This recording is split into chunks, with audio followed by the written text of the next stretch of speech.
আমার একটা ডকুমেন্ট ভেরিফিকেশনের জন্য সেদিন মেদিনীপুর যেতে হয়েছিল। এটা আমার ফার্স্ট টাইম মেদিনীপুর যাওয়া, আমি আগে কখনো যাইনি। তার জন্যই একদম সকাল সকাল বেরিয়ে পড়েছিলাম, কারণ রাস্তাঘাটের ব্যাপার তো একটু সময় নিয়ে যাওয়া কোনো জায়গায় আমি ভীষণ প্রেফার করি। এসপ্ল্যানেড থেকে আমি মেট্রোতে করে কখনো হাওড়া যাইনি, এটা প্রথমবার। আমি ভীষণই এক্সাইটেড ছিলাম যে কখন ব্লু লাইনটা আসবে। মানে এতদিন সবার ভিডিওতে দেখেছি, আমি তো মেট্রোতে পুরো এটাই ভাবছিলাম সারাক্ষণ যে আমি গঙ্গার তলা দিয়ে যাচ্ছি।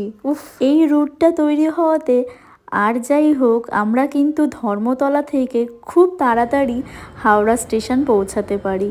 সবথেকে মজার বিষয়টা হলো ট্রেন ছিল আমার 8টায়, আমি হাওড়া স্টেশন পৌঁছেছি 7:50, কিন্তু আমি তখনও জানতাম না যে আমার ট্রেন টাইমটা 8টায়।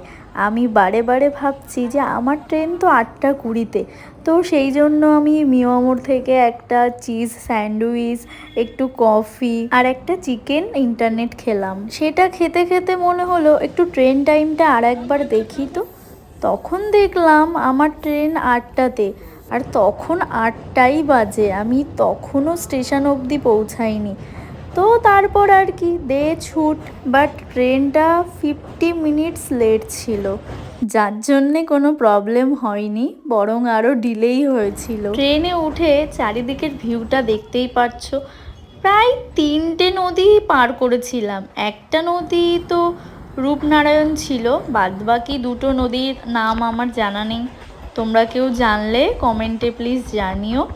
এদিকে ক্ষীরাই পার করেছিলাম, সুন্দর ফুলের ক্ষেত।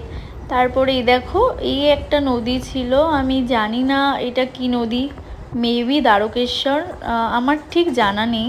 আর একটা প্রবলেম হলো ট্রেনে উঠলে আমার পেটে একটা রাক্ষসও উঠে যায় আমার সঙ্গে, এত খিদে পাই। সারা ট্রেনে আমার মুখ সারাক্ষণই চলছিল।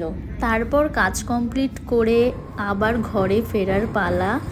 এদিকে দেখো সন্ধ্যা হতে যায়, প্রায় সন্ধ্যে 7টা বেজে গেছিলো বাড়িতে ফিরতে।